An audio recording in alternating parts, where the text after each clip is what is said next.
آخر کویسچن تھا کہ اوجڑی کھانے کی کیا شرعی حیثیت ہے۔ دیکھیں مسئلہ یہ ہے کہ جو چیز قرآن کی کسی نص قطعی سے اس کی حرمت ثابت ہو یا ممانعت ثابت ہو اس کو حرام کہتے ہیں۔ اگر حدیث سے کسی کی حرمت ثابت ہو تو وہ مکروہ تحریمی کہلاتی ہے۔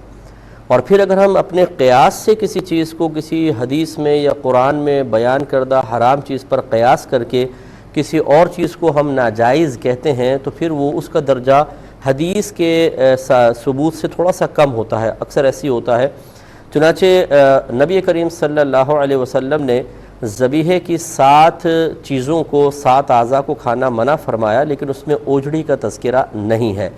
تو علماء نے دلالت النص سے یا قیاس کے ذریعے ان 7 چیزوں پر جب غور کیا تو پتہ چلا کہ ان کا جانور کے اندر گندگی کے ساتھ اتصال ہوتا ہے، یعنی وہ گندگی سے متصل ہوتی ہیں، تو نبی کریم صلی اللہ علیہ وسلم نے انہیں کھانے سے منع فرما دیا۔ اسی پر قیاس کر کے اوجڑی کے بارے میں بھی کہتے ہیں کہ چونکہ یہ گندگی کا مخزن ہوتی ہے، اس کا اتصال گندگی کے ساتھ ہوتا ہے، لہٰذا نہ کھایا جائے۔ لیکن چونکہ یہ قیاساً ثابت ہے تو اس لیے جو محتاط علماء ہیں، میں بھی اس میں مطلب میں محتاط تو اپنے آپ کو خیر نہیں کہتا، لیکن یہ ضرور ہے کہ میری بھی ذاتی رائے یہ ہے کہ یہ زیادہ سے زیادہ مکروہ تنزیہی ہے، تحریمی نہیں ہے۔ اور خصوصاً ہمارے ہاں معاشرے میں بہت زیادہ اوجڑی کھائی جاتی ہے، بے شمار گھروں کے اندر کھائی جاتی ہے، اور جب کوئی چیز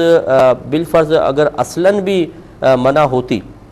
جیسے حدیث میں کوئی چیز منع ہو گئی لیکن لوگوں میں بہت زیادہ عام ہو جاتی ہے تو بسا اوقات اس